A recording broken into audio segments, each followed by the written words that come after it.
vieron que esta modalidad de tener grabadas las clases y qué sé yo, es casi fundamental para después poder ir repasando, o alguna clase que ustedes se ausenten,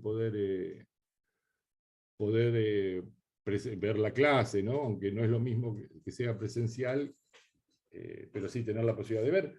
Y lo que me sorprendió de estos 2 años de esta virtualidad y la experiencia a través de la virtualidad, es que muchas veces temas que no entienden la ven, y yo pensé que nadie la veía la clase, a mí no se me hubiese ocurrido, pero la ve la clase y la gente, yo borraba una clase de marzo, estábamos en septiembre y me decía, pero profesor, borró la clase, la segunda clase del año, ¿viste? Pero bueno, no sé si acá son todos de ese tipo de alumnos, pero ha pasado y está bueno porque les permite poder ver algún tema que no se entendió o algo por el estilo. Entonces, si yo ven que yo no pongo a grabar la clase, háganme acordar. Yo igualmente, más o menos uno lo tiene mecanizado todo esto. Pero bueno, porque es una herramienta fundamental. Bueno, ustedes saben que conmigo van a ver este año Estructuras 2. ¿Sí? Y ustedes vieron el año pasado Estructuras 1, donde empezaron a meterse en el problema y del conflicto, las posibles soluciones que puede haber con respecto a las estructuras 1, y por supuesto vieron estructuras en madera y estructuras metálicas, con la particularidad que tiene como marcando la diferencia de lo que va a pasar en estructuras 2, que vamos a ver básicamente hormigón armado, no básicamente, sino solamente hormigón armado. Y en estructuras 1 veíamos materiales monolíticos. Calcular madera o calcular metal son materiales monolíticos, o sea que todo está conformado por el mismo material. Y acá aparece la primer diferencia, que es un material que está compuesto por el hormigón armado y el acero, ¿no? ¿Y por qué motivo tienen estos dos materiales este material tan interesante que en los años 20 fue cuando disparó y es más, modificó toda la modalidad de construcción y arquitectura, un poco el movimiento moderno se basa también en tener esta tecnología, de poder empezar a hacer obras distintas, con luces distintas y con otro concepto estructural.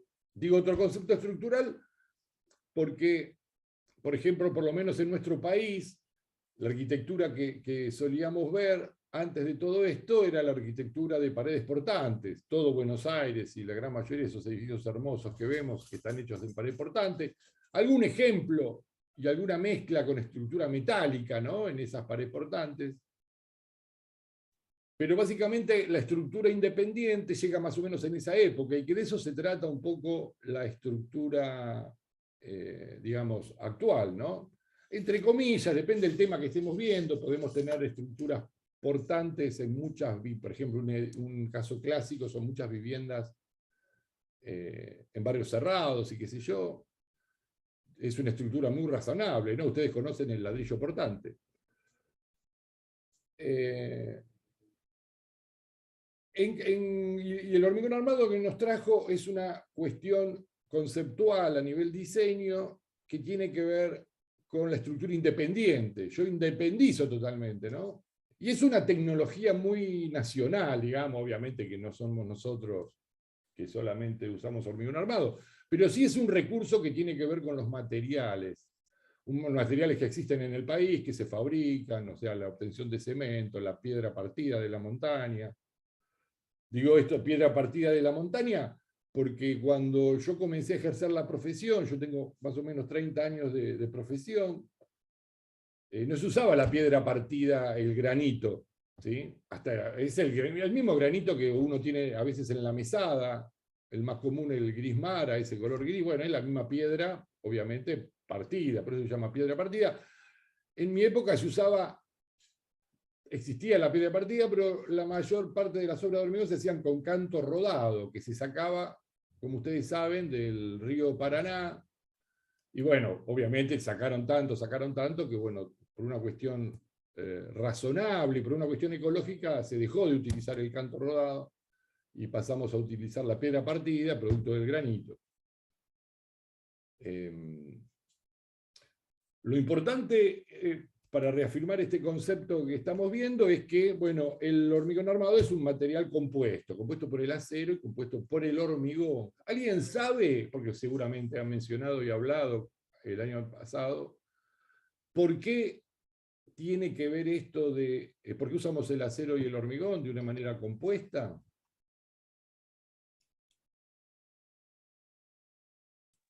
Para darle al hormigón estructura, ¿Cómo? A ver, Paula, sí. para darle al hormigón estructura para la compresión y a la fricción. Algo parecía que ibas bien rumbeada, pero se te desdibujó todo el discurso en la última palabra. Creo, perdón, buen día, creo yo Ahora que vamos para a que ver por qué es tenga... lo que te quiero decir. Que no es que disfruto, que soy un psicópata adaptado, que disfruto cuando los alumnos se equivocan. No, a ver, Creo alguien dijo perdón. que para que tenga cierta flexibilidad, o No, sea, para lo mismo. eso está peor, Bruno. Vamos No, a al revés, empezar. el hierro al hormigón le da fortaleza, porque el hormigón es endeble por sí solo, en realidad. No, son O sea, conceptos no soporta una técnicos. estructura sola. Son conceptos poco profesionales hablar de la fortaleza y la indebilidad de los materiales. Pero está bien, María Emilia, no te sientas mal con esto. Yo a veces lo hago para que no digan nada y se callen la boca, pero no es la idea. Estos chistes Puede ser absurdos. que Ahora lo vamos a develar porque tampoco vamos a estar toda la mañana hablando de... puede ser que el hormigón resista compresión y el hierro a tracción. Perfecto, que yo pensé que nunca lo habían compuestamente- escuchado. Eso es exactamente, Glenda Murúa, el concepto, y ahora lo vamos a repetir, que es la base de toda la tecnología. Paula, te quiero decir que vos fuiste la primera que contestó y contestó bastante bien cuando dijiste de la compresión y después dijiste la flexión al final, y era la tracción, tenías que haber dicho. Y ahí estaba correcta y no perdíamos 5 minutos hablando con la fortaleza, los endebles y las flexibilidades y no sé qué, que habló Bruno también. Entonces, es un material, pero entonces, ¿por qué necesitamos esta combinación de los dos materiales? Vamos a recordar lo que hacíamos en el primer año con la madera y el acero.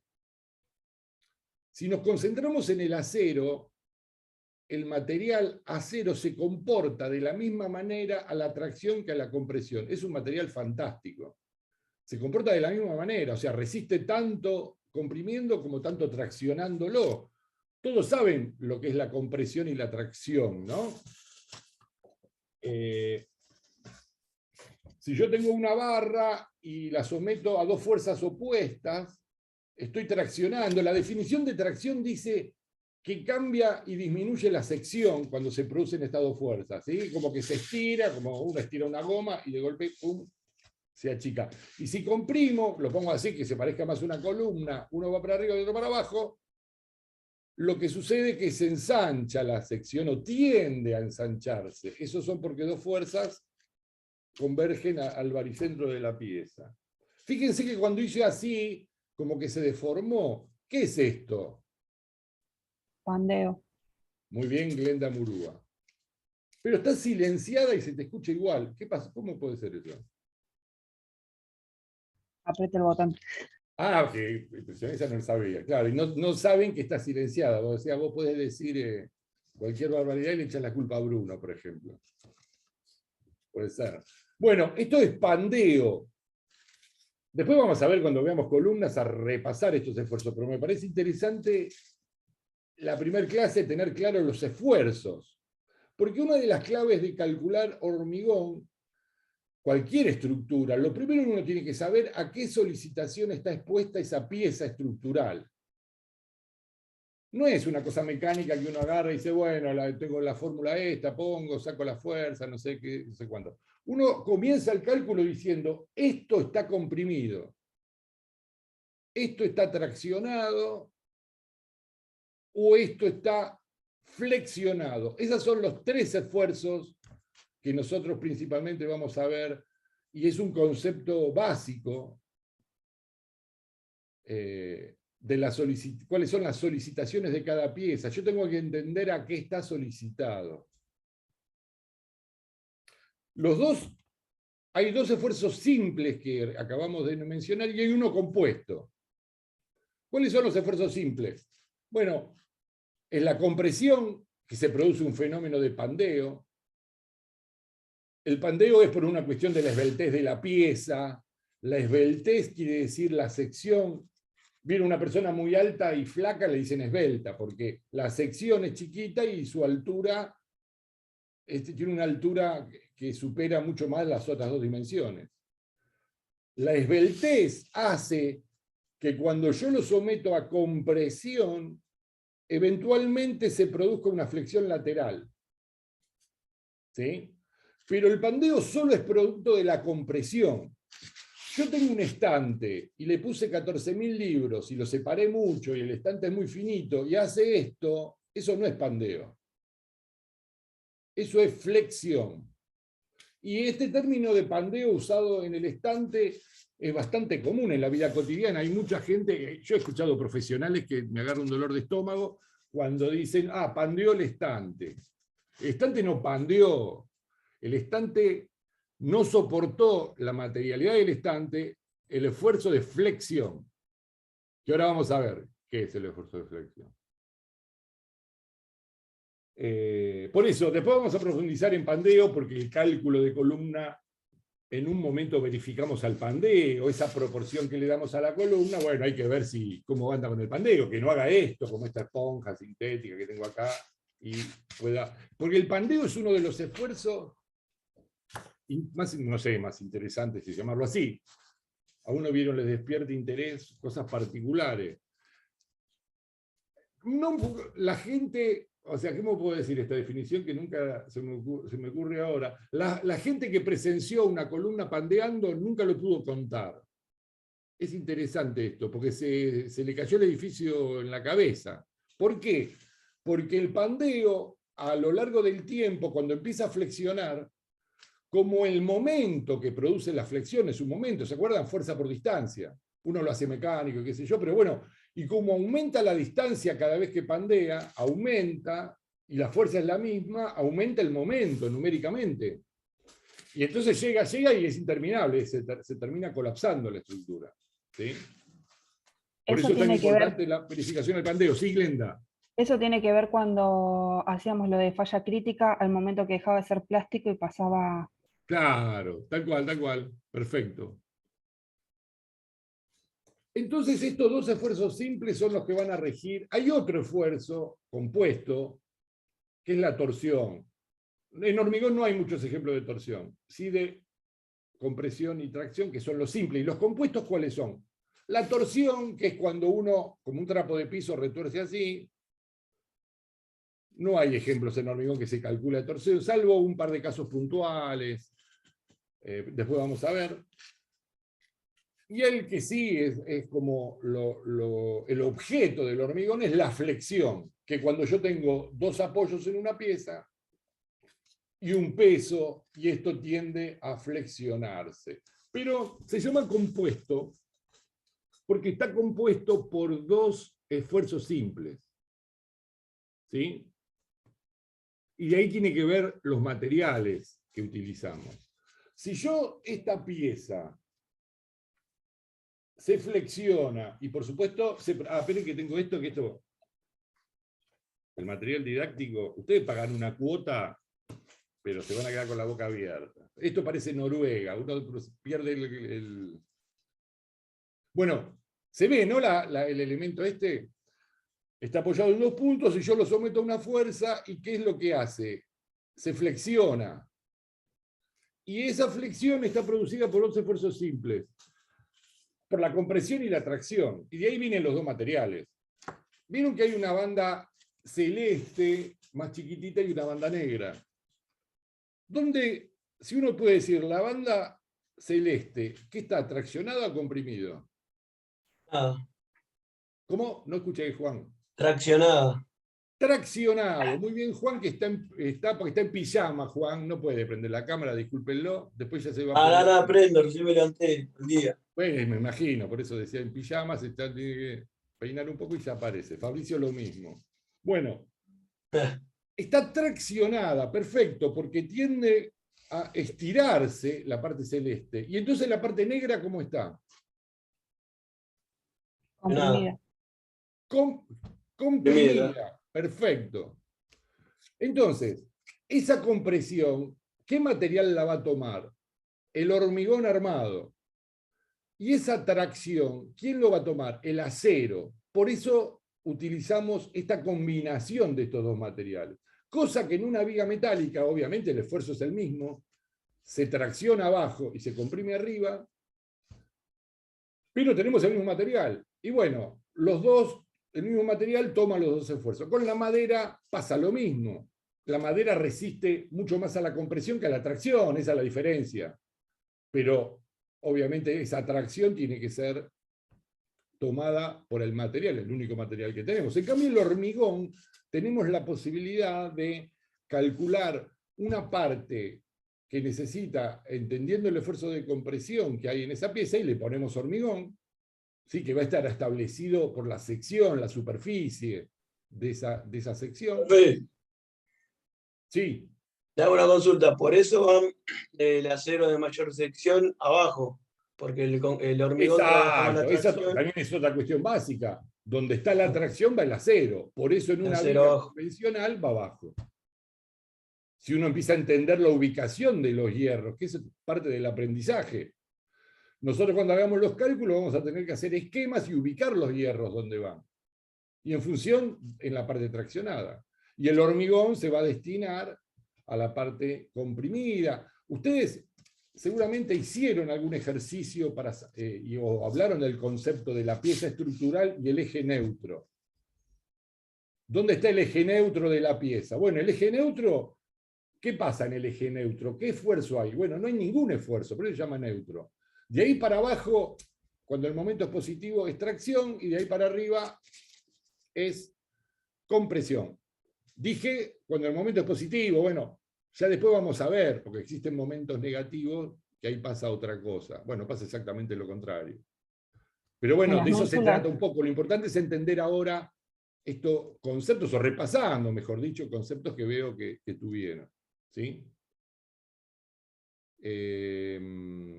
Bien. Entonces, nosotros en el cálculo, en el proceso de cálculo, vamos a estar sacando, en una parte del cálculo, sin darnos cuenta, van a ver que vamos a estar verificando la sección de hormigón que hicimos, y después vamos a sacar la armadura, lo que necesitamos para la tracción, y por ahí la gente se confunde y piensa, bueno, calculamos la armadura, el cálculo de hormigón se basa en calcular la armadura, y no es así, se basa en verificar la sección de hormigón que nosotros predimensionamos, a ver si eso funciona, ¿sí? Porque entonces pasa por verificar eso por el hormigón. Y por otro lado, empieza después a decir, bueno, si tengo este esfuerzo, ¿qué acero tengo que poner? Y ahí está la armadura. A ver si se entiende esto, que después es muy interesante, después lo vamos a reforzar, pero como que es fundamental para entender. Entonces, si yo le hago una pregunta, ¿cómo cuantifico la flexión en una pieza que tengo que calcular? Bueno, yo sé que, como les decía anteriormente, que tengo que calcular esta pieza de hormigón, y lo primero que digo es, está flexionada, tengo que calcular flexión. ¿Cuál es la operación estructural que tengo que hacer para saber cuánto está flexionado? Esfuerzo de corte, No, momento máximo. el momento. Y acabo de nombrar este momento máximo, y ahora después que termine esta explicación vamos a referirnos a eso. El momento es lo que me dice cuánto está flexionado. Por eso, en un momento del cálculo, tengo que sacar momento. Digo, bueno, ahora saco momento, así empieza el cálculo, para ver cuánto está flexionado. ¿Sí? Y el momento es algo externo. En este esquema, yo tengo fuerzas que producto de las reacciones, y tengo una fuerza central, que si yo las divido en dos, ¿sí? Empiezo a tener un par de fuerzas, dos pares de fuerzas en esto. Un par de fuerzas acá, ¿se acuerdan que el par de fuerzas está separado por una distancia y hay una fuerza que va para arriba, otra para abajo, que produce un giro. El giro, por eso se le dice giro, momento también. Bueno, y del otro lado hay uno inverso, y por eso está la cosa en equilibrio. ¿Sí? Es la condición básica estructural de que la resultante de todos los esfuerzos, los momentos y la suma de las verticales y las horizontales es cero, ¿no? Para que no se mueva, que es un poco lo deseable. Ese momento que yo tengo externo,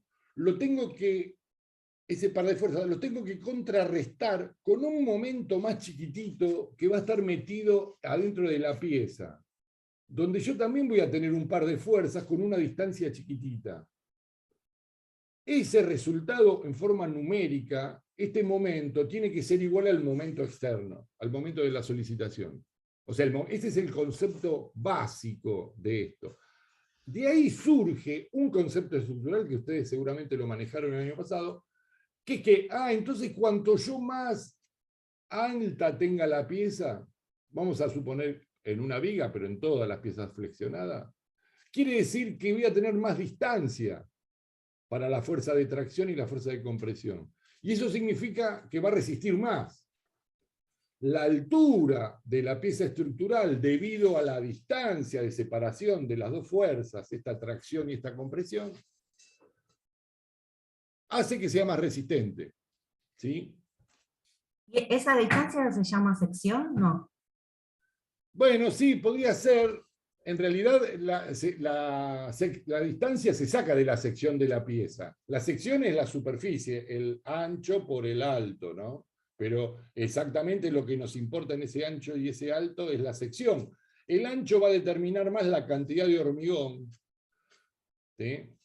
Porque nosotros, por ejemplo, cuando calculamos flexión, los tres primeros temas que vamos a ver, ¿cuáles son los tres primeros temas? Y fundamentales. Losas. La losa se divide en dos losas bidireccionales y vamos a empezar con losas unidireccionales, ¿sí?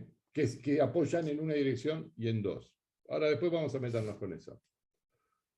Vigas, flexión otra vez. Yo veo una viga, tengo 2 puntos, 2 apoyos, tengo que calcular la flexión. Bueno, cambia con la columna. La columna no, es compresión, es en el único lado que cambia el cálculo. ¿Sí?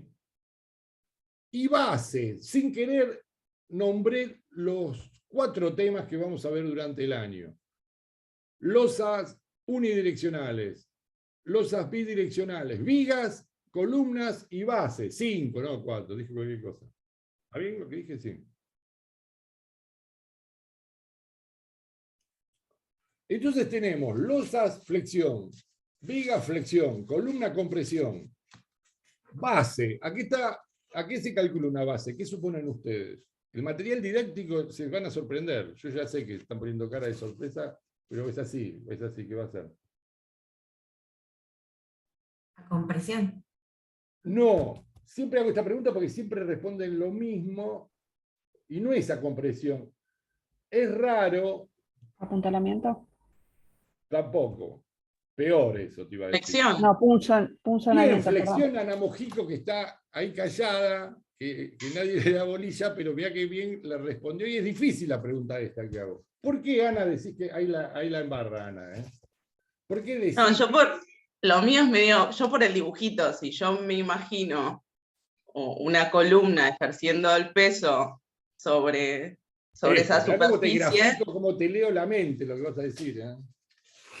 Quizás es una pedorrada, pero bueno, yo me imagino que flexiona. No, es una pedorrada, no es un término muy académico, bueno, pero se entiende.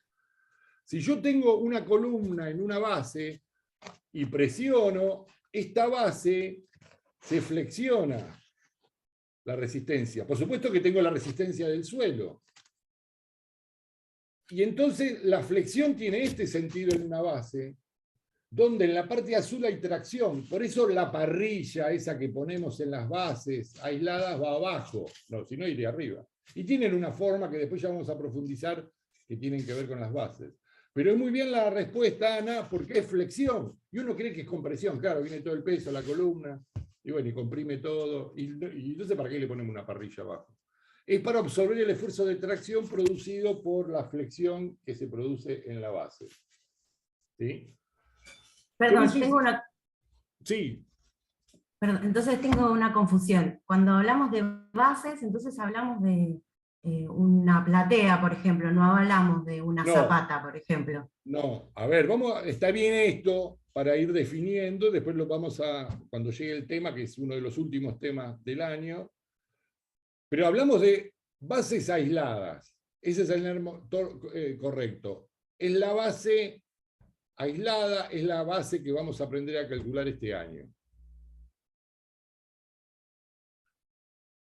¿Qué otras bases existen? Ya que sacamos el tema como para aclarar. O sea, ¿qué otro tipo de fundación? Bueno, acá lo mencionaste. La otra vez lo escuché a Fantino en la televisión hablando de platea también, que a mí yo detesto la platea y detesto a Fantino. A Fantino últimamente no me cae tan mal. Pero la platea, ok, es otro sistema de fundación. Y acá viene un punto que voy a hacer hincapié que me interesa, que lo tengo como objetivo personal con respecto a mi actividad docente, que tiene que ver con la platea, o surge mi odio, resentimiento con respecto a la platea. Después existen bases aisladas, pilotines, que es otro concepto estructural, pilotes, que son más grandes, ¿sí? La zapata se llama, cuando es algo, encima se dice zapata corrida, viene de un concepto viejo de la construcción, cuando se construía en ladrillo, como decíamos, y paredes portantes.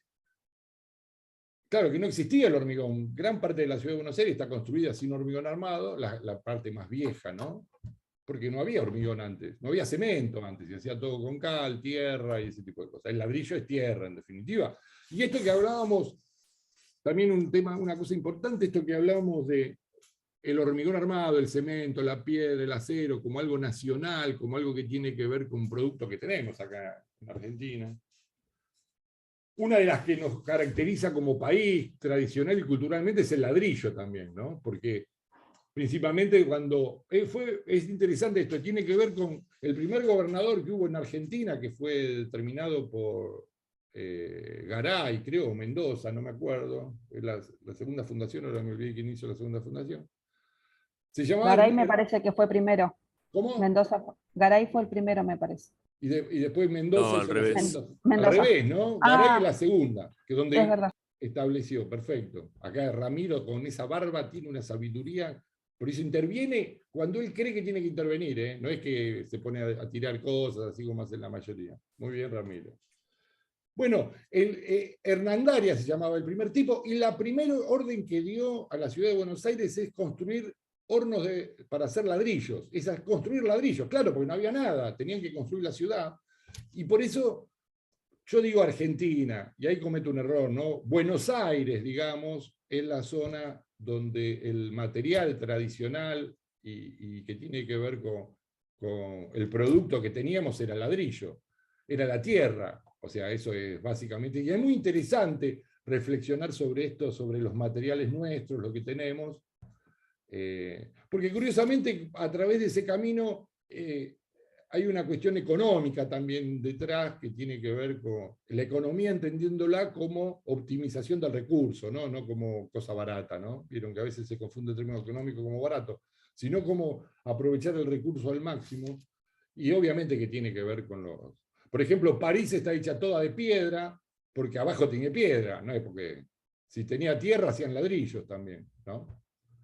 Y por ahí viene el término piedra París y un revestimiento tradicional y conocido de Tarquini, que también se llama piedra París, que fue el primero que lo hizo para asimilar, asemejarse a esa piedra, ¿no?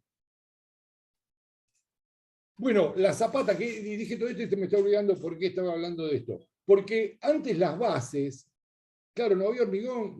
¿Qué es lo que no había? No se había resuelto la flexión. Claro, los tipos con el hormigón se resolvió la flexión, con los perfiles, los ingleses, con los perfiles doble T se resolvió la flexión, pero no se había resuelto la flexión hacia nivel estructural. Entonces era todo compresión, y una pared está sometida a toda compresión. Y entonces empezaban a levantar la pared 2 metros para abajo, donde encontraba el suelo firme, y ahí levantaban la pared desde ahí abajo, ¿sí? Digo todo esto porque con el tiempo y esta versión modernizada de ese tipo de fundación es construir una zapata de hormigón corrida. En vez de levantar la pared, hacemos una pieza de hormigón en forma de T un poco más ancha para que la superficie abarque más y no se hunda, que eso es un poco el criterio, con el mismo criterio que las bases. Distinto al criterio de los pilotines. Trabaja por superficie. Yo tengo una resistencia del suelo establecida en kilogramos por centímetro cuadrado, entonces cuanto más superficie tenga de apoyo, más va a resistir. Ese es así un poco el concepto.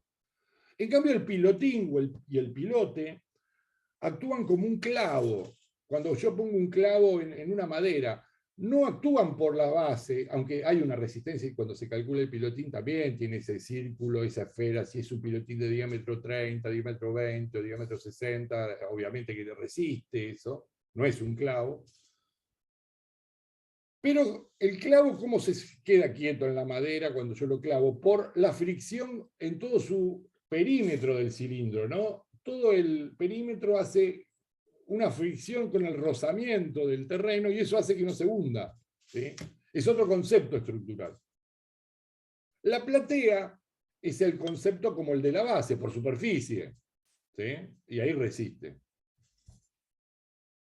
El terreno tiene distintos niveles de resistencia. Cuando yo hago un estudio de suelo, me dice a los 2 metros resiste 2 kilogramos sobre centímetro cuadrado. Al 1,5 metros tanto, a los 50 centímetros tanto, y después hay todo tierra negra, que es tierra natural que hay que sacarla para construir porque no sirve para que esté en la construcción. La tierra orgánica, porque cambia su dimensión y todas esas cosas. Claro, cuanto más arriba me vaya, menos resistencia hay. Salvo que sea Córdoba, que esté la piedra. 50 centímetros tengo una piedra, y está, bueno, entonces la resistencia óptima está ahí arriba, ya no tengo que hacer más nada. Y la platea sirve por esa cuestión. Hay lugares donde yo no puedo tener otro tipo de fundación que no sea platea. Y digo esto porque acá viene el odio mío con la platea, que después vamos a meternos. Son tantos los temas que tenemos que ver y hacer hincapié, la viga, la fricción, los hierros. La platea trabaja así por superficie. Por supuesto, todo el peso de la casa establecido por la superficie que hace contacto con el suelo y la resistencia que tiene ese suelo. Si no me alcanza la superficie, empiezo a poner pilotes o pilotines en la platea para sumar más resistencia, no solo la superficial, sino la que está enterrada, llegando los pilotines con la fricción y todo ese tipo de cosas. ¿Cuándo se usa platea? Bueno, si yo quiero construir en una playa, en la arena, no tengo otra posibilidad. Es la base y el sistema de fundación más extremo. Ahí no se te va a caer nunca nada. Claro, en la playa, claro, ¿qué toca? Se platea. ¿Sale el triple la platea que una base tradicional? Sí, sale el triple. Pero bueno, vos querés construir en la playa, es más caro. ¿Sí? ¿Qué otra zona en la provincia de Buenos Aires se usa platea? Ezeiza. ¿Por qué Ezeiza? Porque hay un sustrato en la tierra que se llama arcillas expansivas. ¿Qué significan las arcillas expansivas? Se hinchan según la época del año y decrecen. O sea que hay un movimiento abajo. Entonces, si yo le pongo bases individuales, las bases se van a mover. ¿Y eso qué va a producir? ¿Que se caiga la casa? No, se va a rajar toda la casa, porque se imaginan una cosa rectangular, puesta en 4 puntos, y se mueve, se fisura toda la casa y se raja. De hecho, en Ezeiza hay muchos ejemplos de casas todas rajadas, hechos con un sistema que no es platea. Entonces, la platea, ¿qué me permite? Que la casa se mueva como un barco, en definitiva. Hay arcillas expansivas, se mueve, bueno, pero no se me raja. Por ahí estoy tomando sopa y se me vuelca un poco la sopa, café con leche, pero después yo me acostumbro, lo lleno menos, y qué sé yo, y la inclinación no me... Carolina me mira, me dice, ¿esto es café con leche? ¿Qué está diciendo? Pero se entiende, ¿no? El concepto de la gran superficie que se mueve y no se raja la casa. Eso es, ahí se hace platea. Algunas bibliografías recientes hablan que cuando vos la resistencia del suelo nunca supera los 0,80, o sea, menos de 1 kilo por centímetro cuadrado, se recomienda hacer platea. ¿Sí? Yo hace 30 años, yo soy de Avellaneda, ahora como progresé, me vine a Capital, vivo en Parque Chas y todo ese tipo de cosas que ustedes ya saben, ¿no? La gente que tiene plata. Pero cuando yo empecé mi carrera en Avellaneda, hace 30 años, en un estudio de arquitectura, en Avellaneda hay 0,5 de resistencia por centímetro cuadrado. O sea, vos haces un pozo al 1,50 m y hay agua, arena, no encontrás nunca tierra firme. Claro, yo no me cuestionaba, en ese momento en el estudio era un maestro mayor de obra que hacía los cálculos estructurales, yo hablaba mucho, sabía mucho de hormigones, esta persona, y nunca me habló de platea. La platea era algo que, decir, bueno, hay que estar loco para hacer una platea ahora, bueno, nadie se le ocurría hacer una platea. En Avellaneda con 0,5 siempre hicimos bases, claro, la base que acá en Buenos Aires, que tiene buen suelo, es de 1 metro por 1 metro, en Avellaneda es de 1,5 m por 1,5 m. Y yo estaba acostumbrado a hacer base de 2 metros por 2 metros para hacer una casita de 2 pisos, pero era lo que había que hacer. Ahora, y acá viene mi odio por la platea. Nunca vi una platea en Avellaneda, de hecho, no debe haber en ningún lado una platea en una casa en Avellaneda y tiene esa resistencia. Hoy no se puede establecer, no sé quién fue, debe haber un ente macabro que impone las cosas y nosotros las consumimos, que siempre se hace platea, en todas las fundaciones. No sé qué pasó, en qué momento pasó eso. ¿Sí? Yo tengo una teoría, porque yo soy un estudioso de todas estas confabulaciones que nos hacen entes extraños.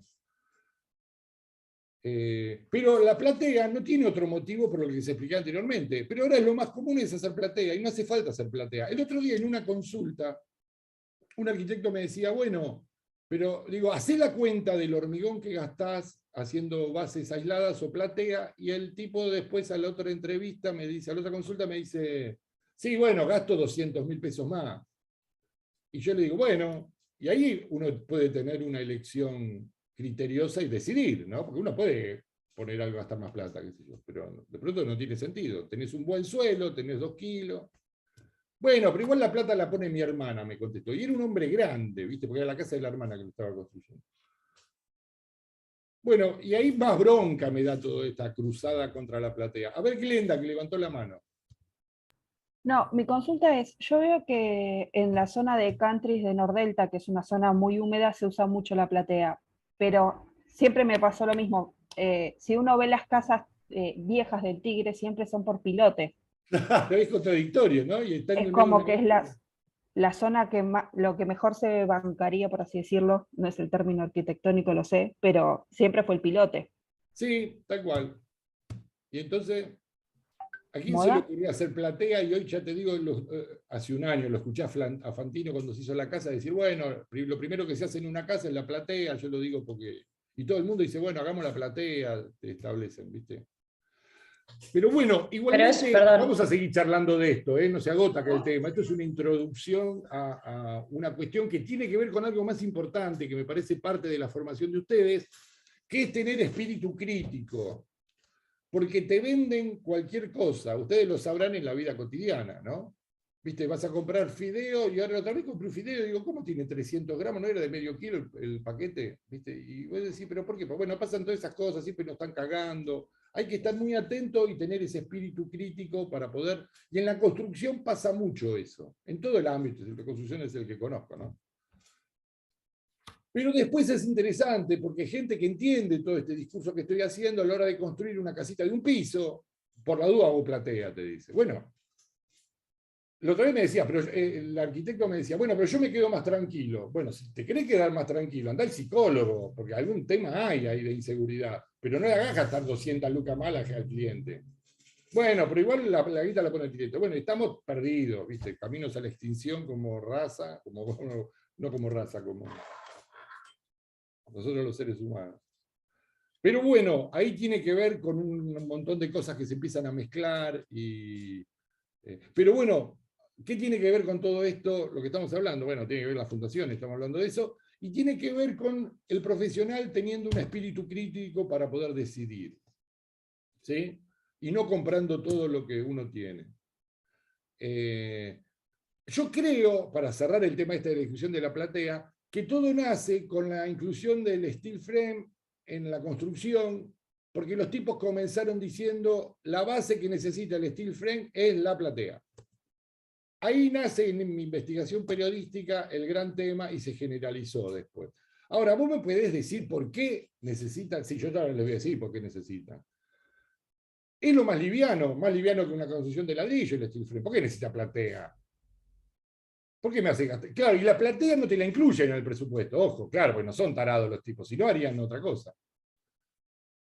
Porque es mucho mejor trabajar en una obra, después de la etapa de fundaciones, donde vos no te embarrás los zapatos, donde tenés todo, llueve, barrés un poco, pasás un secador y ya seguís trabajando. Claro que es más cómodo, pero es más cómodo para vos que la estás construyendo. No significa que sea, y así todo por el estilo, nos pasa. Fabricio, sacate, Ahí está. ¿Y las propiedades del suelo cambian, son constantes a través de la cronología del tiempo? No, bueno, con el tiempo puede pasar, pero no son periodos muy grandes, ¿no? De los periodos lógicos, no sé, desconozco exactamente cómo para responderte, pero nunca. O sea, puede pasar que algún río subterráneo ha pasado el año pasado o el anteaño, que se derrumbó un edificio acá, y se supone que erosionó el agua por abajo y puede ser que haya cedido, o sea, escuché cosas por el estilo, pero no en periodos así razonables que vaya cambiando. Y una pregunta, y cuando uno tiene que tomar una decisión, en la decisión de tomar qué fundación, ¿no? Si toma pilotes, toma platea, ¿hay que hacer siempre un estudio de suelos? Sí, sí, tal cual. Tal cual. Y lo recomendable es eso. Ahora, ¿por qué digo lo recomendable? Yo le decía, hace 30 años a nadie, hacer una casa en Avellaneda, a nadie se le ocurría hacer un estudio de suelo, porque se sabía lo que resistía el suelo y era tradición, preguntabas al vecino.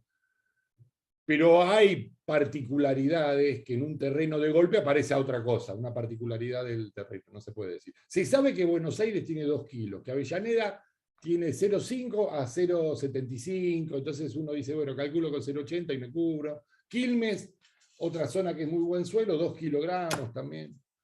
Se sabe eso popularmente. Y hablando con los constructores de la zona, también, viste, eso también son datos interesantes, pero lo recomendable es hacer estudio de suelo. Y para cerrar esto de las bases, y meternos con otros comentarios, también está establecido esto que me parece terrible. El estudio de suelo es el que te determina qué fundación hacer. Porque en una parte del informe que te hace el estudio de ingeniería te dice, pero es interesante, ¿vieron cuando uno lee o escucha lo que quiere escuchar? No es que, viste que uno no sabemos mucho de escuchar. Nos ponemos y creemos que está diciendo esto. Todo estudio de suelo dice, se sugiere hacer platea de fundación, bases, y te pone una lista de cosas. Se sugiere, dice. Es una formalidad. Los tipos dicen, bueno, hasta este suelo te sugiero esto. Es como cuando te haces un análisis de sangre, viste, cuando te dan el informe, el tipo analiza la sangre, no le dice el técnico que te hace el informe, te dice, che, tenés que tomar esto cada 8 horas, o operate de la vesícula, y ese tipo de cosas. El tipo, si ni sabe lo que tenés. Bueno, cuando haces un estudio de suelo, tampoco los tipos saben lo que van a construir, cuánto pesa, cuántos pisos tiene la casa.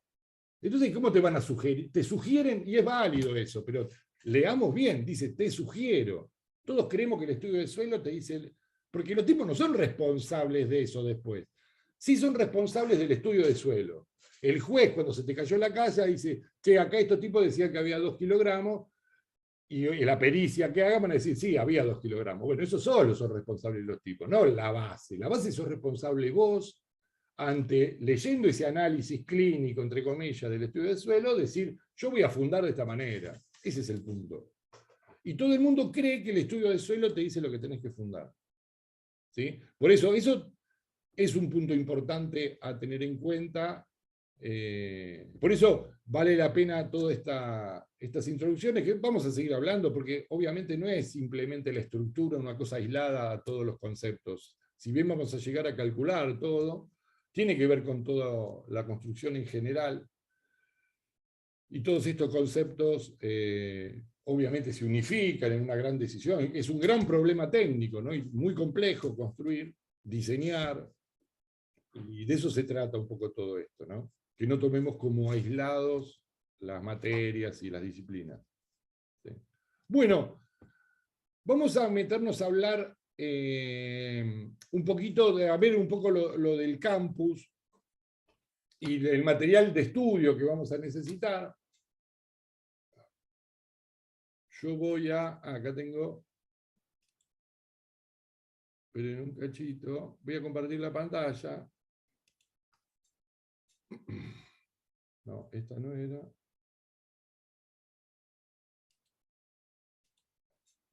Comparto la pantalla, dígame si se ve.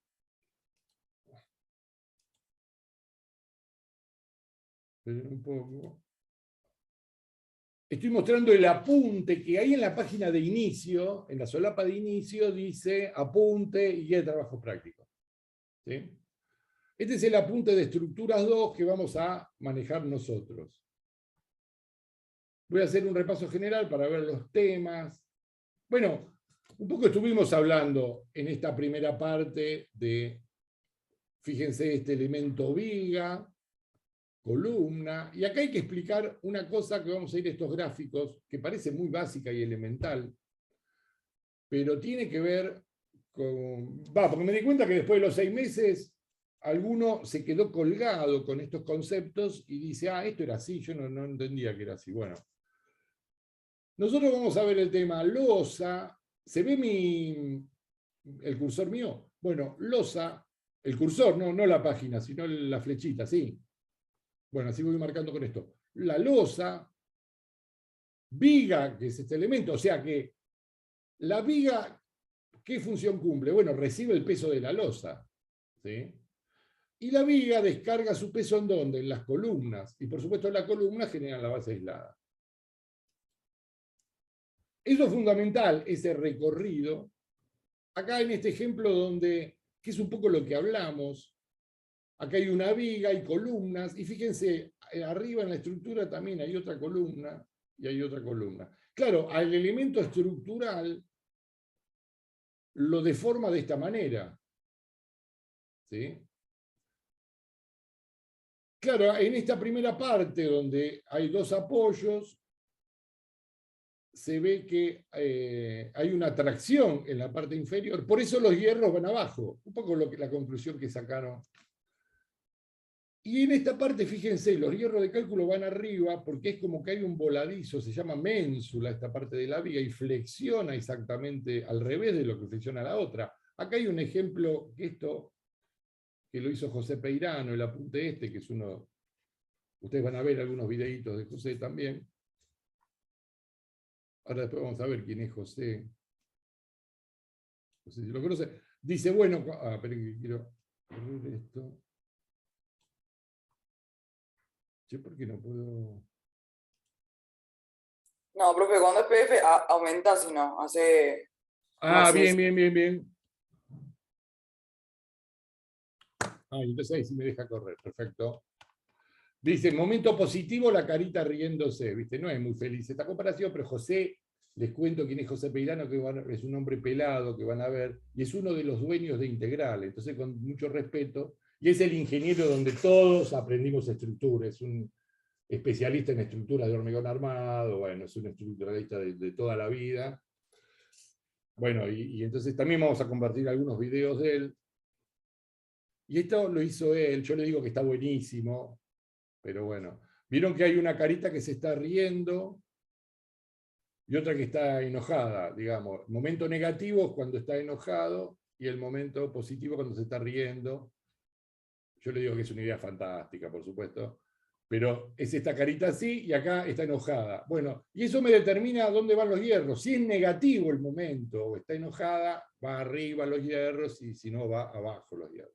¿Sí? Bueno, de esto se trata el ejercicio estructural. Cuando hagamos, nosotros vamos a tener que llegar a esto, por supuesto, vamos a ser más precisos con todo esto, es una introducción, ¿no? Entonces lo importante, las partes, losa, viga, las losas descargan en viga, las vigas en columnas y las columnas en las bases. Acá vemos que losas, hay 2 tipos de losas. Las losas unidireccionales, que están armados en una dirección y todo el peso apoya en un lado y en el otro. Por eso necesita 2 vigas nada más, porque está todo el peso hacia un lado y hacia el otro. Todo lo que, y acá es importante esto, todo lo que vimos el año pasado, de cuando calculábamos entrepisos o poníamos los entrepisos en nuestros esquemas estructurales, eran todas unidireccionales. Descargaban el peso para un lado y para el otro. Ahora aparece otro, que esto también hay losas unidireccionales, que tiene que ver con la proporción de la losa, qué sé yo, qué sé cuánto, pero aparece otra estructura que es la losa bidireccional, o también llamada losa cruzada, que apoya en 2 direcciones, en una dirección para un lado y en la otra dirección para el otro. Y trabajan en forma solidaria. Esta es la gran diferencia. Por ejemplo, viene esta curvita que tiene acá, que es un poco la línea de deformación. Uno puede decir que esto es el momento. ¿Qué es lo que tengo que sacar yo? Bueno, tengo un elemento con 2 apoyos y tengo que sacar momento ahí. En cambio, en la losa cruzada no tengo una sola dirección de momento, tengo 2, para un lado y para el otro. Tengo que sacar 2 momentos para ver cómo se comporta la losa. Pero lo interesante, que no es la suma de 2 momentos unidireccionales, sino el cálculo para sacar esos momentos nos va a ser uno menor, un momento menor al de la losa unidireccional, me va a llevar menos hierro, menos material, porque trabaja como una malla en forma solidaria. Un momento ayuda al otro. ¿Sí? Por eso es la losa más deseable. ¿Qué quiero decir esto que es la más deseable? Que uno tiene que tender en sus estructuras a hacer losas cruzadas, porque tiene muchos más beneficios que las otras. Son losas más baratas, menos hierro, más finitas que la losa unidireccional. Y parece raro, porque uno piensa que es al revés, bueno, porque le tengo que poner más hierro, bueno, por esto que acabo de decir, que trabaje en forma solidaria, no es la suma de las 2 direcciones, sino es un momento menor porque uno ayuda al otro. Después lo vamos a detener. Es como para entender hoy en día los grandes temas, ¿no? Claro, ¿y el cálculo cómo comienza? Cuando yo hago, que es lo fundamental de todo esto. Por eso es importante esta introducción y hay una práctica que vamos a hacer, el que puede, por supuesto, para la clase que viene. Por supuesto, el que quiera aprobar, ¿no? No están obligados a aprobar la materia, pero el que puede hacerlo, lo hace. Fíjense, si uno analiza las losas, que es el primer tema que vamos a ver, claro, uno al ver que no tiene viga de este lado, bueno, esto es una losa unidireccional, está apoyado como las losas que planteábamos el año pasado, las estructuras de entrepiso. Pero al lado tengo otra losa. Y yo, el año pasado, y con estas estructuras, fíjense abajo los 2 esquemas estructurales, donde el triangulito significa un apoyo, esto significa la losa. Bueno, y hay un momento positivo, que es la cuantificación de la flexión, acuérdense, y la otra tiene otro momento positivo. Pero el hormigón armado tiene otra particularidad, que ¿cuál es? Que al estar una al lado de otra, trabajan en forma solidaria. Y ahí aparece en el apoyo un momento negativo.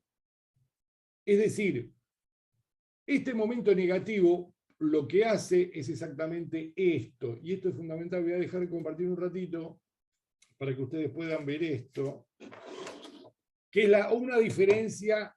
Che, ¿puede ser que se haya ido gente? Puede ser, ¿no? Bueno, esta es la diferencia de las estructuras que vimos el año pasado. Voy a hacer una cosa, porque ya estoy más suelto, como un director de cine, y así en la grabación sale toda la pantalla completa, un primer plano, digamos, podríamos decir. Acá está.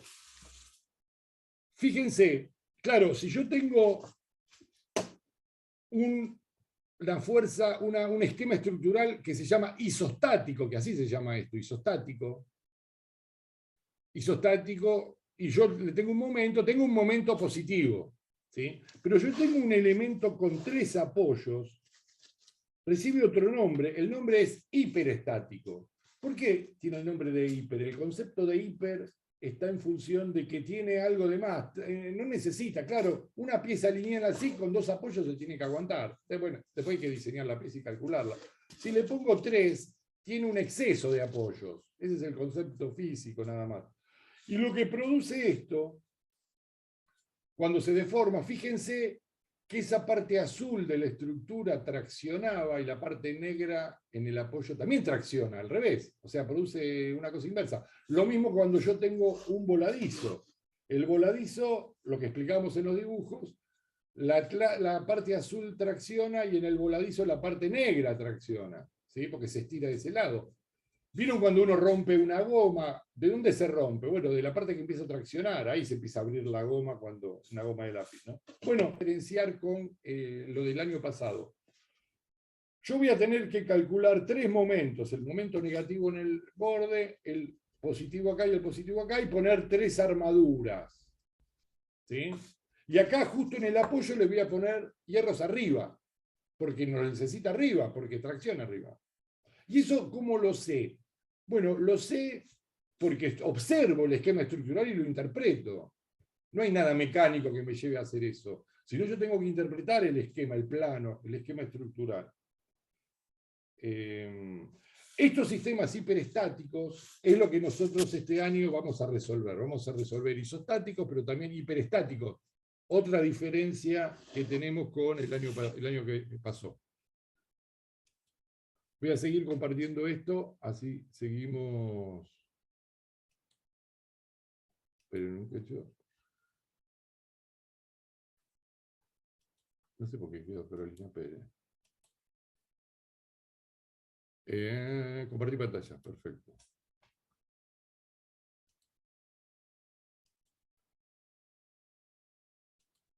Bueno, muy bien. Entonces, claro, yo veo que si analizo acá la losa, claro, la losa tiene momento negativo, porque está solidaria, está el uno al lado del otro, es un hiperestático, está apoyado en 3 lugares. Y ahora, si analizo la viga, si tengo que calcular esta viga, no tiene momento negativo, no es un hiperestático, es un isostático. El esquema estructural, así como está marcado acá, es simplemente como este, ¿no? Fíjense, y acá veo que se puede independizar lo que es la losa y las vigas, pero ¿dónde apoya la losa? En las vigas, pero viga es una cosa y losa es otra. Lo mismo, las losas están apoyadas con un sistema hiperestático, está apoyado en estas 3 vigas, son 2 losas, eso también es importante, no es una losa sola, son 2 losas. Y acá esta viga donde está apoyada me empieza a confundir, porque acá hay una ménsula y yo creo que la losa está en voladizo, y la losa no está en voladizo, la viga está en voladizo, y está apoyada la losa en esa viga, que está en voladizo. Bueno, ahora no, la losa no le importa cómo está la viga, después es un problema de la viga que tendrá que resolverse en su solicitación. Si yo hago el esquema estructural de esta viga, me voy a dar cuenta que esto está en voladizo. Pero la losa ni fu ni fa con esto. Porque la losa está apoyada ¿en dónde? En la ménsula. Y está apoyada en la viga. ¿Sí? Todos esos conceptos son los que hay que empezar a trabajar. O sea, ¿qué conceptos? La interpretación de los planos, de los esquemas estructurales para ver cómo lo calculo.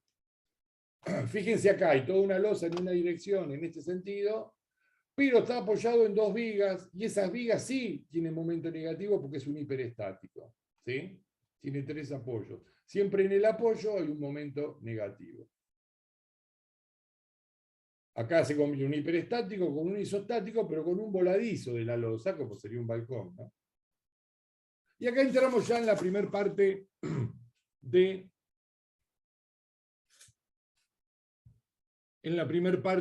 del apunte, donde empezamos con el cálculo, que esto nos vamos a detener ya la clase que viene, arrancar por este lado, donde están los esquemas estructurales, una parte del tridimensionado. Esto como recomendación, acá vemos el tema de las losas. Voy a hacer, como para hacer un repaso, fíjense, todos saben lo que significa este símbolo, ¿no? Sí. Es el de losa, y las bidireccional. patitas me dicen en la dirección que está apoyado, ¿no? Esto es unidireccional. Y la viga está en este sentido. Una de las primeras cosas que hago para empezar a calcular un problema estructural, tengo que decir cuál es el esquema estructural. Hago el esquema estructural que es este, de las losas. ¿Sí? Están apoyados en 3 vigas, no en columnas, las losas están apoyadas en vigas. Y este es el diagrama de momentos, donde nosotros este año, el tema de momentos no va a ser tan tedioso como el año pasado, que tenía que hacer los diagramas, los dibujos, hacer fuerza por distancia en un sentido, bueno, pararse para anular una sección, toda esa cosa. Lo vamos a resolver con fórmulas directas los momentos. ¿Sí? Después ya nos vamos a meter, ¿no? Pero vamos a aplicar una fórmula directamente. Ahora vamos a ver por qué eso. Bueno, ahora ya lo vamos a explicar. La fórmula esta básica y fundamental, que es Q por L cuadrado dividido 8, que es una fórmula conocida, ustedes están familiarizados con esta fórmula, es para obtener el momento cuando tengo un isostático. En esta losa hago esta cuenta, Q por L cuadrado dividido 8, y saco la cuenta. Ahora, ¿por qué? Porque tengo una ecuación, y el concepto con que sacábamos los momentos, claro, yo me paraba en una de las incógnitas, y ya la anulaba y podía despejar. Una ecuación con una incógnita, yo la puedo resolver sin problema despejando la incógnita y hago la cuenta. En cambio, no puedo resolver tan fácilmente una ecuación de 3 incógnitas. Entonces, y eso es el hiperestático. Entonces ahí, en forma práctica, en esta etapa, el año que viene va a ser otra cosa, pero en este año, vamos a ir aplicando las fórmulas estas, mágicas, yo le digo, porque nos da un cálculo aproximado a ese momento. ¿Sí? ¿Cómo obtengo los momentos realmente? Son cálculos muy complejos, manuales. El año que viene, al resolverlo con más exactitud, y les digo más exactitud, son muy aproximados los cálculos, y muchos ingenieros hoy en día que hacen algo manual lo siguen haciendo con fórmulas. Hay unos asistidos por unos programitas, unas aplicaciones muy simples, la que van a usar ustedes, hay muchas hoy en día en internet, que es para resolver hiperestáticos. Una se llama CrossMatter, que en el apunte menciono, ven que acá está el CrossMatter. Se baja gratuitamente de internet, después al final del año yo se las puedo dar, ese programita se instala muy rápido en la computadora, y yo lo que me hace es resolver los hiperestáticos de forma automática. ¿Sí? Yo tengo este esquema, y el CrossMatter me dice cómo tengo el resultado de las reacciones de vínculo, y me da la distancia donde está el momento máximo. Vieron que LX, que tenían que sacar el año pasado, bueno, me dice, no tengo que sacarlo, me dice directamente el programa dónde está LX. Y acá tengo 2 LX, porque tengo 2 momentos. Y acá viene a aclarar una cuestión que Glenda justo comentó con el momento máximo. Acá, en hormigón armado, desaparece el concepto este de momento máximo. ¿Por qué desaparece? Vieron que cuando calculábamos el año pasado, el momento máximo era, bueno, tomo el mayor momento y calculo la viga con eso, o la losa, lo que sea. Bueno, ahora no, el hormigón nos permite una particularidad muy interesante, que es que yo le ponga el acero que corresponde a cada sección del hormigón. O sea, tengo que calcular con todos los momentos. ¿Qué quiero decir con esto?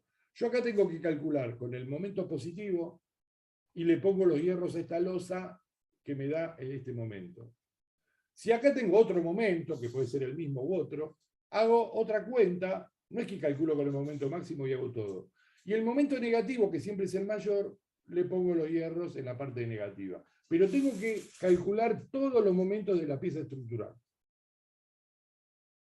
Esa es la diferencia con el año pasado, que solamente calculábamos, claro, porque no podíamos interactuar en la viga. La viga, el perfil de hierro era 1. Acá en el hormigón me permite meterle más hierro, menos hierro, en síntesis, ¿no? ¿Puedo hacer una consulta desde la ignorancia? Puede ser muy ignorante. Cuando se hace la losa y se cambian las parrillas, ¿tiene que ver con el momento hiperestático? O yo pensé que era como para anclarla en las parrillas para que no se muevan. No sé si me expliqué bien. No, a ver si puedo entender. El primer punto es que no son parrillas, sí, se llama parrilla, no son mallas, quiero decir esto. Vos dijiste parrilla y es correcto, porque una vez que pongo los hierros en un lado y hacia el otro, se transforma en una parrilla. Claro, todos los hierros que vos ves en la estructura, en la parte superior, es por el momento negativo. No es una cuestión de anclaje, una cuestión de Empalme de las mallas tampoco. empalme. A veces los empalmes en columnas sí se hacen, se va superponiendo 50 veces el diámetro del hierro, pero lo que ves en losa, si bien puede hacerse empalme, por lo general no se hace empalme, sino cuando vos lo ves en la parte superior entre una losa y la otra es por el momento negativo, no por otra cosa. ¿Y el momento hiperestático en qué influye? No, el momento no es hiperestático, el sistema estructural es hiperestático. Pero ¿en qué influye? Porque sería... O sea, bueno, no, si no hay momento flexor, es verdad. Lo que vos No hay decís, momento máximo. ¿en qué influye el momento negativo en la estructura? Claro. Bien, el momento negativo hace que si vos no tenés el acero que te aguante la tracción, se raja ahí la losa, se abre. En un balcón, todo el momento es negativo. Si vos tenés los hierros abajo y arriba no tenés nada en un balcón, se cae el balcón. Porque no tenés tracción, nada absorbe la tracción. Esto no lo comenté, lo di por supuesto, pero un poco para que no me olvide. El hormigón se descarta totalmente la resistencia a la tracción. Algo resiste la piedra a la tracción, algo sí. Pero vamos a decir que no extremadamente para ponerle hierro siempre y que el hierro absorba la tracción. Por eso cuando nosotros hicimos un trabajo con Di Costa y en la parte de balcón muchos hablaban de que el hierro se metía en la otra losa aproximadamente 1 metro para soportar ese momento negativo. No, claro, no es incorrecto lo que dicen, pero en realidad la explicación correcta es esto. No lo hace, la precisión sería esta. No se mete 1 metro en la otra losa, se mete 1,5 veces el balcón, la distancia del balcón, lo que vuela. Si vuela 1 metro, se mete 1,5 metros. Si vuela 2 metros, el balcón, que ya es un balcón muy extremo, 2 metros es mucho, se mete 3 metros para adentro del hierro. Y el hierro se mete sí por el anclaje, porque imagínate que hay tracción, es como que vos la barra la estirás, y si estirás mucho capaz que la sacás. Bueno, es imposible en hormigón, porque antes pasaba eso, porque el hierro era liso.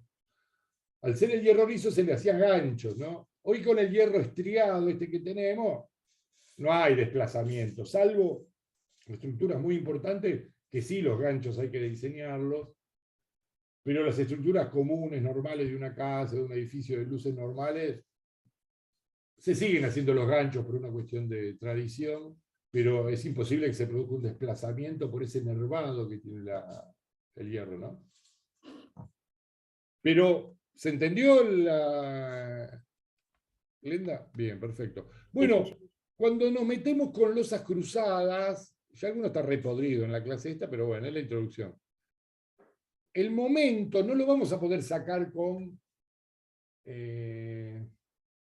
esas fórmulas mágicas. Tenemos que usar tablas así, que es un quilombo, pero bueno, esta es la parte más difícil y se va complicando todo un poco. Y sigue el cálculo de flexión, pero con 2 momentos distintos, tablas de hierro donde obtenemos los hierros, pero ya nos vamos a ir metiendo. Acá hay una cuestión de las losas, una cuestión de medidas, cómo anclar los hierros, técnicas.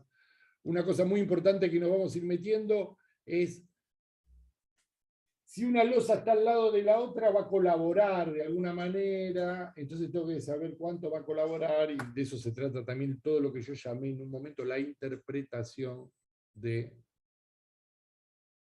Bueno, ahí levantaron la mano, veo. Bueno, métanse con el apunte, después, bueno, barremos todos los temas losa, bueno, después viene vigas y viene, no quiero, ahora Paula Voy a dejar de compartir, así te escuchamos. No vamos a andar recorriendo todo el apunte por esto.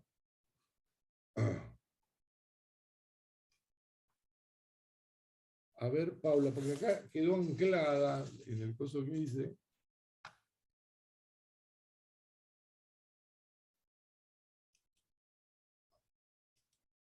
Acá puede ser que lo tenga. Ahora sí. Bueno, vos, Paula, querías preguntar algo. Sí, cuando vos decís que una losa bidireccional trabaja de manera solidaria, no sé muy bien cómo explicar esto, pero a la hora de calcular los momentos, si yo calculo los momentos en una dirección, los momentos que calcule en otra dirección van a ayudar a esos primeros momentos, o sea Sí. que van a ser menores. No, los dos van a ser menores a lo que uno supone. Pero no sé, tengo que hacer como una sustracción de momentos. No, es más fácil que eso. ¿Viste la tabla que yo mostré con un montón de números? Bueno, hay un tipo que se dedicó a hacer esa sustracción, inventó esa tabla y le asignó un porcentaje a cada lado. Entonces, casi en forma automática, lo hacemos con esa tabla. ¿Sí? Esta primer mitad de año vamos a hacer todo manual y ya la segunda mitad de año vamos a empezar a sistematizar el cálculo a través de planillas en Excel, porque tenemos verificado, yo nombré José y este tipo de cosas este tipo que es un capo en estructura, que van a ver los videos en YouTube de él. Tiene verificado que haciendo el cálculo manual se aprende mucho de hormigón, pero se aprende de conceptos, no es que es una cosa mecánica. Entonces el objeto, pero por supuesto también es cierto en todo esto, ayornarse con todo esto, si bien hay cálculos estructurales, pero esto, agilizar el cálculo, poner una fórmula con la planilla en Excel, sabiendo lo que uno está haciendo, es interesante y agiliza mucho, y uno puede sacar conclusiones más rápidas, ¿no? Como herramienta. Es interesante, porque la invitación es también que después de la segunda mitad de año ustedes armen sus propias planillas en Excel. Yo les voy a dar algunas de algunos temas. Y entonces uno rápido dice, a ver si la losa la hago más alta, me da menos hierro, y el resultado te da rápido. Che, y si achico la luz, me da otro. ¿Viste? Bueno, empieza a darte cálculos rápidos, que hacerlo manual sería muy tedioso para sacar conclusiones, ¿no? Y decir, bueno, ensancho la columna tanto, esta sí, ahora sí me gusta, verifica, no puedo porque mi proyecto tiene que ser en otro sentido, bueno, y empiezo a tocar ahí, y es una herramienta de diseño en definitiva. ¿Sí? El cálculo de hormigón no es una tarea muy compleja, no es complejo. Donde es interesante, porque muchos estructuralistas lo hacen complejo. Vieron, hay muchas actividades que uno las hace dificultosas como para generar poder. Y en el mundo estructural hacen eso los tipos, son unos canallas todos. Vieron que se dieron cuenta que soy un poco resentido con todo esto de la platea, ahora con los ingenieros también. Pero los tipos, aparte la estructura tiene algo particular que el cliente acepta todo lo que diga. Si hablas de estructura, dice, no pone en duda. ¿Cómo lo va a poner en duda? Pero entonces ejercen ese poder. Y por ahí algo que te pueden responder en la obra, el calculista, de una manera rápida, y dice, no, déjamelo ver, qué sé yo, y mentira, en la casa no ve nada, porque ya sabe que te iba a decir, agregarle 2 hierros del 10 nada más, ¿no? Porque todo es sentido común la construcción. No hay tanto misterio. Pero muchas veces se genera ese misterio para cobrar plata. Y todo el tema estructural es interesante a nivel comercial también, porque es la primera etapa de la obra, o la segunda, si uno entiende el movimiento del suelo como la primera. Y siempre está la plata ahí, eso es lo interesante, ¿viste? Por eso me lo dijo un cementista, un tipo que se dedicaba a hacer estructuras de hormigón, porque decía, yo me dediqué a esto, porque siempre está la plata. Claro, si vos no tenés para arrancar para la estructura, no empezás la obra. Los problemas vienen con los pintores, después con las terminaciones, que ahí te empiezan a hostigar al pintor, todo para que termine, y el pintor vieron que tiene que arreglar todo las cagadas que se mandaron todos los anteriores. Pero es interesante esta mirada comercial del tipo, donde no existía el hormigón elaborado, este que viene con el rompito, qué sé yo, pero se hacía todo en la obra, se usaba arena oriental, ¿no? Las primeras estructuras que hice tenían que ver con... Claro, yo hablo de los 80, que me parece que pasó ayer, pero ya pasaron como 40 años, ¿viste? Tengo esa cosa que no me termina de... Pero los 80 recién. Bueno, pero tiene eso la estructura. Entonces vos hablás de esto, che, ¿estás seguro? Y te agarra un miedo, y el cliente tiene miedo, y vos como profesional, si no estás sólido en eso, también te da miedo, ¿viste? Porque el tipo se supone que hace todos los días estructura y te viene a decir eso. ¿Viste como el ferretero cuando vas a comprar un tornillo y el tipo te dice, ¿para qué lo querés? Y vos le decís, bueno, para poner, no, tenés que... Y ya te hace dudar el tipo, porque uno no tiene muy claro una gomita así para poner, que sabe lo que tiene que hacer, porque lo hizo siempre. Y los tipos, viste, a través del mostrador te dicen cualquier cosa, y uno... Por eso es tan importante la seguridad, ¿no?, que uno adquiere con el conocimiento. Porque es muy hostil el ambiente y el medio de la construcción con respecto a imponer cosas, así como estamos haciendo platea, que no entiendo quién carajo, cómo empezó todo esto.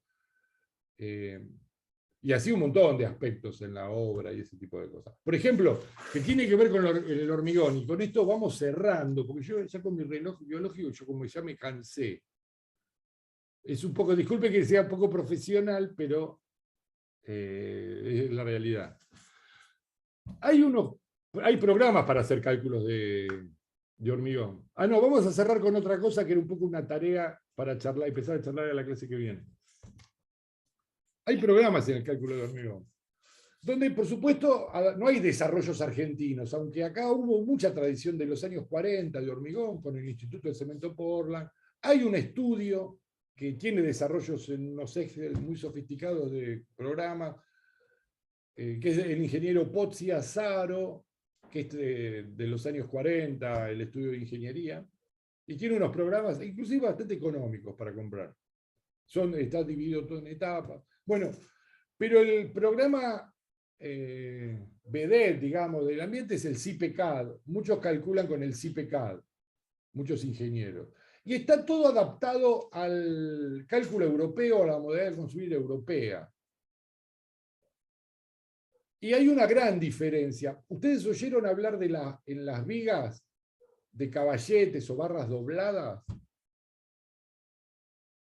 Bueno, es muy tradicional. Hoy en día uno hace una viga y levanta unas barras, ¿sí?, al final, cerca de los apoyos. Bueno, esas barras, hoy las puede entender uno, bueno, para el momento negativo, ya que la tengo abajo, la pongo arriba y qué sé yo. Pero esas barras dobladas también absorben un esfuerzo que recién lo nombraron a lo largo de la clase, que se llama esfuerzo de corte. Es para el corte te absorben las barras dobladas. ¿Y qué otra cosa absorbe el corte? Los estribos que se le pone a una viga. ¿Vieron los estribos? Esas partes rectangulares. Y eso se calcula, cuál es el esfuerzo de corte máximo, y se calcula. ¿Cómo se hacía tradicionalmente antes que aparezca toda la parte de las computadoras y los cálculos por computadora? Bueno, se le ponía un hierro del 6 cada 20 centímetros como estribo. Eso se sabía que cubría un esfuerzo de corte X. Y lo que le faltaba, se levantaban las barras que estaban abajo y se las ponía. ¿Por qué se levantaban las barras? ¿Para qué las tengo abajo y las levanto? Bueno, porque el momento máximo es en la parte central. Cuando me voy acercando al apoyo, ya deja de ser máximo, es menor. O sea, yo le puedo poner menos barras, sí, en los bordes sí, porque no tengo tanto momento. Entonces, se estudiaba dónde estaba la mitad del momento y a partir de ahí se podía levantar la mitad de los hierros. Era así de sencillo. Y eso por lo general cubría el esfuerzo de corte, la barra 45 y el hierro del 6 cada 20. Bueno, resulta, hoy en día las estructuras se hacen así como les estoy contando en muchos lados. Por ahí en los edificios importantes ya no, pero en las casas y ese tipo de cosas, tenemos gente muy experimentada de mano de obra con el hormigón armado. Toda esta tendencia es para facilitar la tecnología de la mano de obra y que no haya tanta gente especializada. Es una tendencia. Podemos tener otro ejemplo, el Aquasystem, esta cañería de plástico, para que un plomero en una semana, un tipo medio hábil con las herramientas, pueda armarse un baño. Antes tenía que estar 10 años para aprender a soldar plomo y hidrobrón, ¿no? O sea, hay una tendencia a nivel tecnológica para facilitar la tarea manual. En realidad es para echar a la gente y que venga otro plomero, en realidad, ¿viste? Todo esconde. Yo tengo una teoría persecutoria muy importante y lo voy a manifestar a cada instante. Bueno, ¿qué tiene que ver esto de la barra doblada y los programas?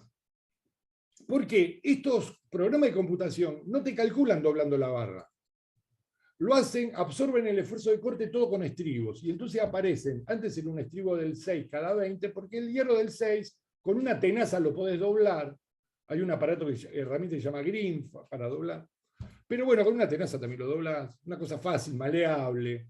Ahora, un hierro del 10 te cuesta más, un hierro del 12 ya tenés que tener brazos, un hierro del 16 ni hablar, ya tiene que ser una máquina para doblar esos hierros.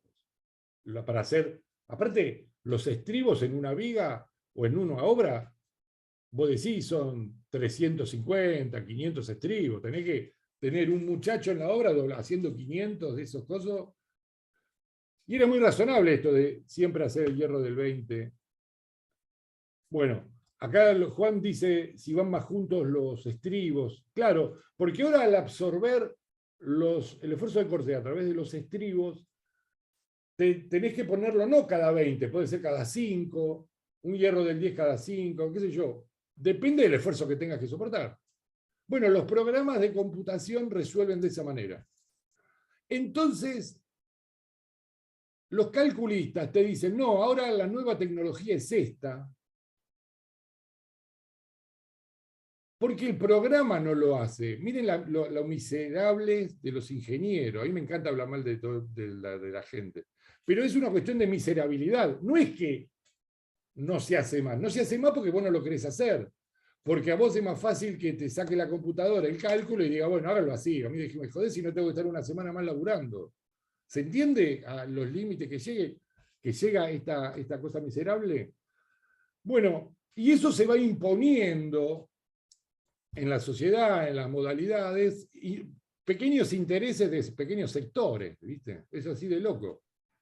Porque el tipo para no laburar más no dobla más la barra. Es fantástico. ¿Te puedo preguntar algo sobre eso? Cuando hicimos el trabajo de balcones, yo vi las dos cosas. ¿Sería una o la otra? Yo vi las dos cosas, los caballetes y más hierros más chicos y más juntos a medida que te vas acercando a los extremos. ¿Pero se hacen las dos cosas? Pero si me hablas de balcones, ¿me estás hablando de apoyos? No entiendo. Claro, digamos que en el diseño del voladizo del balcón, a medida que me voy acercando a la primer viga, tengo un caballete, y ahí se van achicando la distancia entre los estribos. Y después, entre apoyo y apoyo, lo mismo. Las losas que son placas, no tienen estribos, solo hierros a la tracción. O sea,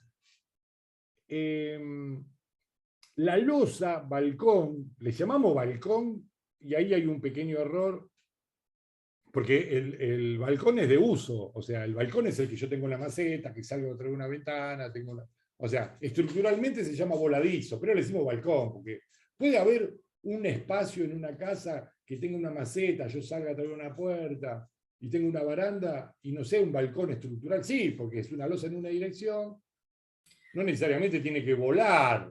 O sea, siempre que decimos balcón en estructura, nos referimos a algo que vuela, es como sinónimo de voladizo. ¿Sí? No, pero me refería a la ménsula. Esa es otra cosa. A la ménsula, sí. No es el voladizo. Bueno, la ménsula, sí, porque hay mucho esfuerzo de corte y es cierto que tiene que tener los estribos, pero no necesariamente es así, es una solución de ahora, uno lo puede resolver doblando barras también el corte.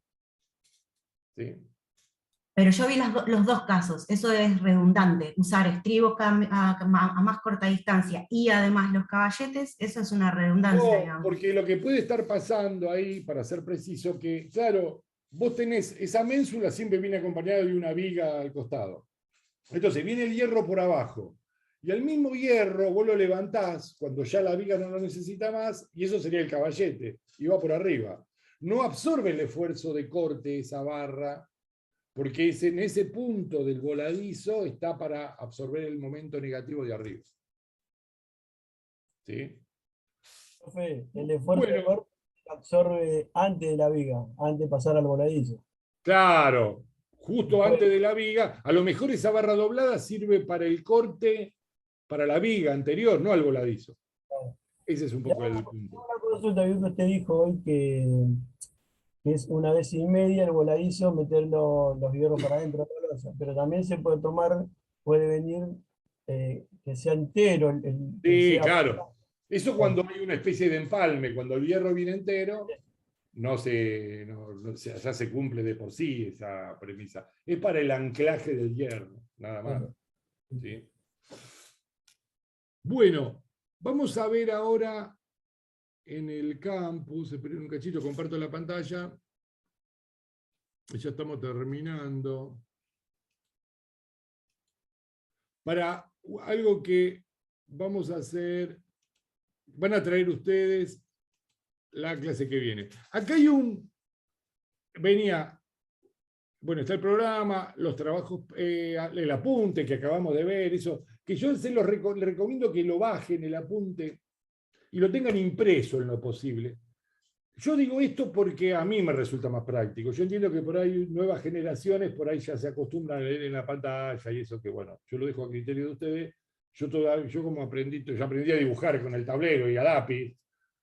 Después pude adaptarme a la computación, pero lo dejo, no es obligatorio, pero les sugiero porque uno por ahí hace alguna anotación, bueno, es los códigos que tengo yo, ¿no?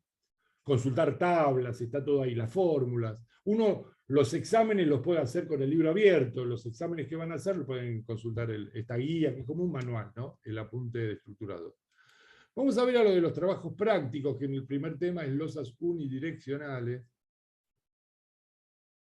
Y lo que van a hacer, acá tenemos algunas estructuras, ¿sí? Estas 3 iniciales para comenzar a hacer, vamos a ir resolviendo esto, clase tras clase.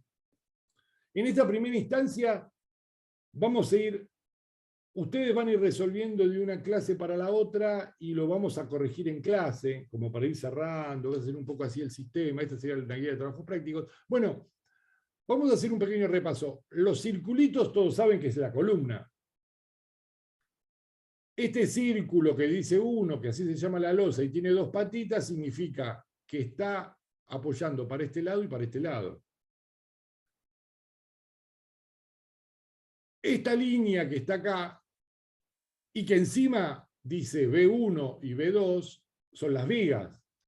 Acá hay una línea igual a esta, pero no dice viga, entonces no hay viga ahí. Porque claro, esta losa está armada en una dirección y no necesita viga acá. Yo para entender algunos códigos de dibujo. Ustedes tienen que hacer intuitivamente, como quieran, simbolizar cómo está apoyado la losa 1 y los sistemas de viga, la viga 1 y 2 y la viga 3 y 4.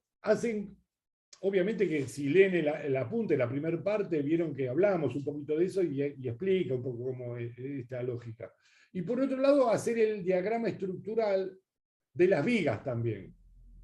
¿Sí? Y a esos 2 elementos estructurales, hacerle esquemáticamente un dibujo a mano alzada sin hacer ninguna cuenta, esto no hay que hacer ninguna cuenta, el diagrama de momentos de esto. ¿Cómo sería el diagrama de momento de la losa y cómo sería el diagrama de momento de las vigas? De todos los esquemas estructurales. ¿Sí? Yo les recomiendo que intenten hacerlo. Obviamente no es que voy a poner nota, van a entregarlo ni nada. Intenten hacerlo porque ustedes saben como en todos los casos, cuando uno más se dedica, más le dedica tiempo, más aprende, es eso nada más. Y lo vamos a ir resolviendo acá y explicando acá, así va a empezar un poco la clase que viene. Pero si ustedes hacen esa experiencia, van a tener más claro, aprovechar más la clase. Entonces, repito, los diagramas estructurales de las losas, esta primer cosa que yo les dije, cómo comenzamos el cálculo, y de las vigas. ¿Sí? ¿Es en kilogramos Newton? Ah, bien, claro. El reglamento que nosotros vamos a ver, ¿por qué lo dijiste? Hasta con miedo lo dijiste. Me cuesta. No son kilogramos Newton, kilonewton. Esa es otra cosa especulativa que ahora les voy a también que tiene que ver. Pero obviamente que nosotros la teoría del cálculo tiene que ver con un reglamento de hormigón armado. Nosotros desde el año 40, cuando comenzó el hormigón armado acá en el país, siempre seguimos la tradición alemana de los reglamentos de cálculo. Hasta aproximadamente en el 2007, por ahí, cambiamos y nos fuimos con la tecnología norteamericana. Nunca nadie lo balanqueó, pero yo creo que lo hicieron para que haber un negocio para que vengan los norteamericanos a hacernos toda la obra pública. Porque el reglamento norteamericano solo se aplica para obra pública. ¿Sí? Nosotros siempre veíamos el reglamento alemán y hace un par de años cambiamos al norteamericano porque la UBA cambió al norteamericano y toda la Facultad de Ingeniería y Arquitectura, y nos pareció académicamente que teníamos que un poco seguir un par de lineamientos que no tienen nada que ver con la esencia y de entender la tecnología. El resultado es el mismo, es lógico, ¿no? No, que los alemanes van a ponerle más hierro y los norteamericanos le ponen menos hierro, no tiene sentido eso. Llegan con otros modelos de cálculo de la misma manera, con algunas características. Hay algunas cosas absurdas que después ya vamos a ver, como por ejemplo los recubrimientos y algún tipo de cosas, porque claro, en Norteamérica la amplitud térmica es mayor y nosotros no tenemos tanta amplitud térmica y entonces el recubrimiento. Pero nosotros tenemos un instituto que es el Centro de Investigación de Reglamentos. ¿Vieron que es el CIRSOC y todo ese tipo de cosas, ese término? Bueno, deben ser 4 tipos que se juntan a investigar lo que investigaron otros. En vez de investigar ellos, no, investigan los reglamentos, es de loco esto. Y deben cobrar un sueldo y todo ese tipo de cosas. Pero estos tipos agarraron el reglamento norteamericano y dijeron, bueno, ahora usamos este, porque se acordó por una ley del Congreso de la Nación, no es que estas cosas no se deciden así porque sí. Pero no se podía investigar nada. Entonces hay algunas cositas que tenemos que ir ajustando a realidades, pero de eso se trata también. Pero claro, todo el desarrollo del cálculo, en vez de ver en kilogramos, lo vamos a ver en kilonewton.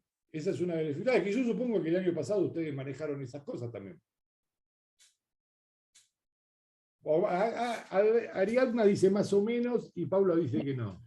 Es que el Newton lo veíamos en masa, ¿no? No lo usamos. No, usamos siempre kilogramos. Pero yo vi en unos videos que están subidos de Peirano. Peirano es, ¿no? El señor Sí, pelado. José Peirano. Y todo lo trae en kilonewton. Bien. Ahora, uno puede decir, porque si yo quiero trabajo, si bien el reglamento habla de kilonewton, yo si quiero trabajo en kilonewton. Sí, puede hacer eso. ¿Qué dificultad uno tiene? Porque es lo mismo, es una unidad de peso. Las tablas están todas en kilonewton. Entonces yo no puedo, inevitablemente tengo que pasar a kilonewton. Y es muy sencillo, tampoco, después en la clase que viene, para no apabullarlos hoy, que Carolina ya está re aburrida, me está jugando con el pelo, todo, pues se está aburriendo y ya no da más. Me dice, justo me tocó la primera clase, pintaba que era divertido, pero ya es un embole. Es cierto. Bueno, pero sí, vamos a trabajar en kilonewton porque es el reglamento vigente para obra pública, repito, acá en el país. Cuando se estableció para obra pública, se sugiere que todos los municipios lo adopten y las ciudades para su construcción, y ninguno lo adoptó todavía. Y entonces hay una mezcla de las dos cosas en el lugar. ¿Sí? Pero nosotros toda la teoría lo vamos a ver. Y repito, ¿por qué? Porque en la UBA tomaron este como cálculo, para enseñar el cálculo de hormigón, ¿no? Un poco esa es la razón. Y el resultado, es más, el resultado de este reglamento en vigas da un poquito menos de hierro que el de alemán, digamos. O sea, en definitiva también es interesante. Rubén. Es una mezcla. Sí. Una consulta en relación al trabajo práctico para la semana que viene que vamos a resolver en clase. Sí. O sea, digamos, cálculos numéricos no, solamente tenemos que hacer los sistemas estructurales, ¿sí? y hacer un dibujo aproximadamente de Del interpretación de los momentos. Exacto, como dibujo. Así como se ven esos dibujos en la guía. Sin número, agarrar el esquema estructural y entender, que eso es un poco entender dónde apoya cada cosa y ese tipo de cosas. Bien, bien. Eso es un poco... Gracias. Y vamos a arrancar la clase con eso. Y a esto sí, ya para cerrar, en el campus, en esta parte de introducción, donde más allá del inicio de la introducción, hay algunos videos explicativos de esto que estuvimos viendo, o capaz que no me acuerdo qué dije, hay unos videos de José que tienen que ver con esto, con esta primer clase, ¿no? Introductoria. No están obligados a verlos, ¿viste? El que quiere verlos, lo ve, es como, ¿viste? Leerse un libro, es como ampliar un poco el conocimiento, la visión de José es interesante. Pero bueno, digo esto porque por ahí parece que es mucho. Estos videos, como yo los hice el primer año de la pandemia, no teníamos clases por Zoom el primer año, el primer semestre.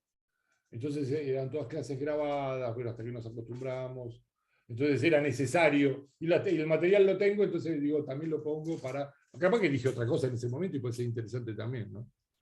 Porque no me acuerdo bien lo que dije en ese momento.